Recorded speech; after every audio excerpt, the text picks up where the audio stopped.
Bonjour et bienvenue dans les 4V, Fabien Roussel. Bonjour Thomas Soto. Certaines carcasses de bâtiments ou de voitures sont encore fumantes. On reste sidéré par les attaques qui ont visé des élus, des maires notamment. Et justement, on en parlait tout à l'heure, le président de la République va en recevoir plus de 200 tout à l'heure, des maires.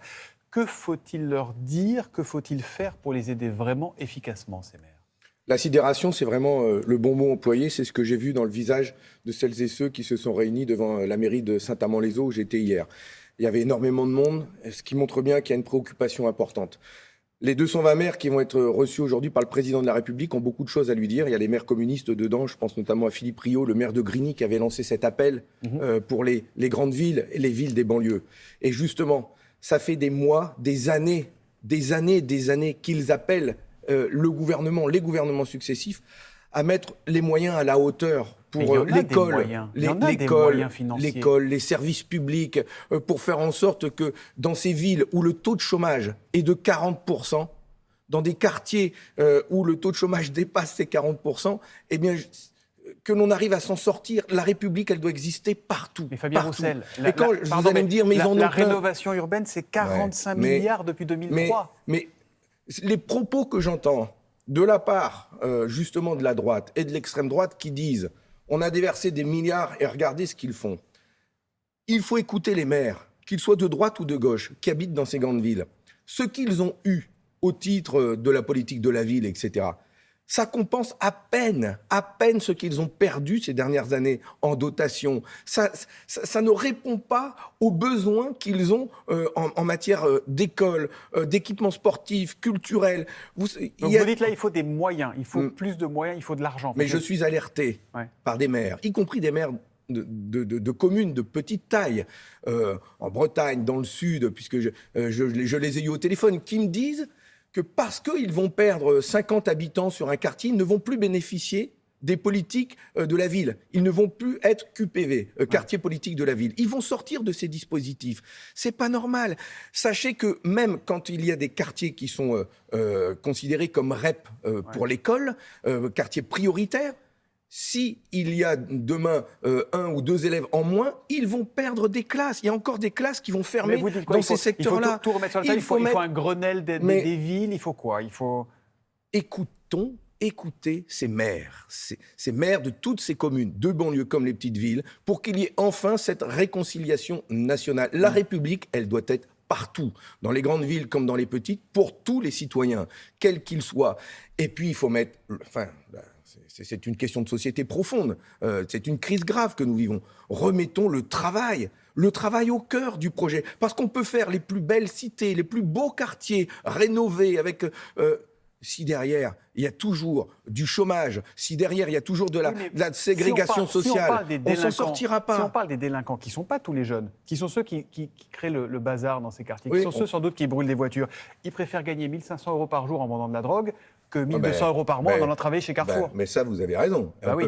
Oui, mais donc on a un sujet avec les trafics qui ne se sont jamais autant développés. Il n'y a jamais eu autant de drogue qui rentre dans notre pays. Et il n'y a jamais eu autant de flics dans les quartiers. C'est un autre... Non. Ah non, dites pas ça, M. Soto. C'est pas vrai? Non, il faut les écouter, les maires. Mais écoutez-les, justement. Ouais. Ce sont eux qui se plaignent que l'on ait fermé là un commissariat, que l'on ait baissé les effectifs de police dans leur secteur, et y compris en secteur gendarmerie. Vous savez, quand M. Sarkozy a dit « on va mettre un coup de Karcher sur les banlieues », il a utilisé cette expression pour cacher le fait qu'il supprimait 15 000 policiers dans notre pays. Aujourd'hui, les efforts pour embaucher plus de policiers compensent à peine ce qui a été supprimé. C'était 10 000 et ça avait été compensé par François Hollande par la suite. Non, mais pas du tout, vous rigolez quoi. Si. C'est maintenant on est en train de compenser seulement les effectifs qui ont été supprimés. Et puis enfin, il y a le contenu que l'on met à la police. Ils réclament, ces maires. Nous réclamons une police de proximité. On a besoin de réconcilier la police avec les habitants de ces quartiers. La peur, elle existe. Il y a un fossé énorme entre les habitants et la police dans ces quartiers, et il faut le prendre en compte. Est-ce que vous voyez un message politique derrière ces émeutes? D'abord, je ne voudrais pas légitimer la violence en disant elle est normale parce que c'est difficile, etc. Ces violences sont inacceptables, elles doivent être condamnées, et il faut aujourd'hui Vous les condamnez sans aucun mais, sans aucune nuance? Oui. Donc, Oui, différemment, de Jean-Luc Mélenchon, qui est dans votre famille politique. Je me désolidarise totalement des propos de Jean-Luc Mélenchon et de certains de ses députés qui ont refusé d'appeler au calme et qui ont légitimé cette violence en disant c'est normal, c'est une révolte. C'est dangereux Non. de faire ça? Oui, c'est pour ça que je me désolidarise totalement. Au contraire, nous avons besoin tous ensemble d'appeler au calme. Et nous avons besoin de dire, et c'est ce que je dis moi depuis le début, il y a besoin d'ordre, oui, mais il y a aussi besoin de justice et de respect. De respect pour tous les citoyens de la République, parce que, y compris ceux qui font le désordre aujourd'hui, moi je n'aime pas l'amalgame en disant c'est des étrangers, des immigrés. Non, nous sommes tous français, ils sont français, tous. Et donc, nous avons tous un problème collectif à régler, ensemble. Et donc, il faut de l'ordre, il faut de la justice, il faut du respect. Du respect pour tous les citoyens, pour les communes, pour les territoires, de l'égalité républicaine. Il y a aujourd'hui deux France. Il y a aujourd'hui deux France qui ne se parlent plus, qui ne se comprennent pas et qui s'opposent. C'est extrêmement grave, cette fracture. Il faut la réparer avec du cœur et de l'humanité. Quid de la responsabilité des parents? Passé 22 heures, quand on a 14 ans, on est à la maison, a dit Olivier Klein, le ministre de la Ville, qui vient de chez vous, qui était maire communiste par ailleurs. Il y a une autre méthode, c'est la méthode de claquer au lit, dit le préfet de l'Hérault, Hugues Moutou. S'il croit qu'il va régler les choses en mettant deux claques et au lit, il ferait bien de faire une séquence Vie ma vie avec les mamans de ces quartiers qui ont des horaires décalés, qui font le ménage dans des bureaux le matin au moment où il faut conduire les gamins à l'école et qui font le ménage le soir quand il faut aller les chercher à l'école et qu'il faut être à côté d'eux. Alors les gens préfets de l'Hérault, la responsabilité des parents. Je vais rencontrer Olivier Klein cet après-midi, j'ai rendez-vous avec lui justement, le ministre de la Ville. Nous allons parler de tout ça.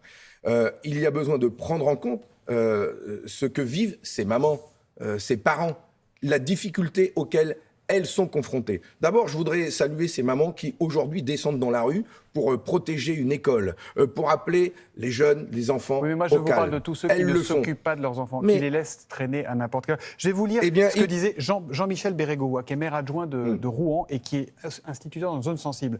Pendant des années, on a rempli des immeubles dans des quartiers avec des femmes qui ont 4, 5, 6 enfants.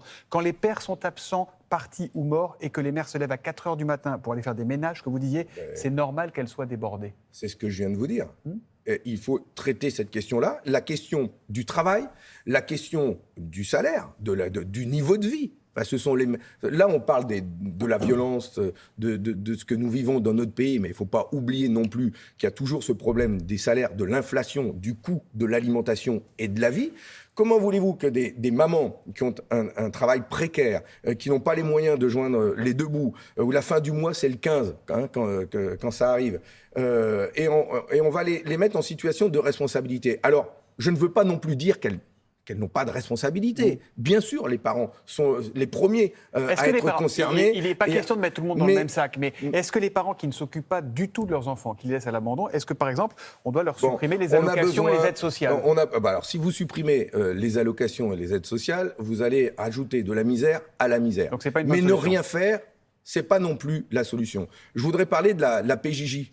La protection judiciaire de la jeunesse. Justement, quand il y a des enfants qui sont signalés et qui doivent être accompagnés, et souvent dans des familles monoparentales avec des mamans qui sont débordées, qui ne savent pas faire. On a besoin justement de mettre ces moyens-là pour accompagner ces parents, ces mamans, et puis faire en sorte d'encadrer ces enfants qui ont été signalés. Regardez les moyens de la PJJ.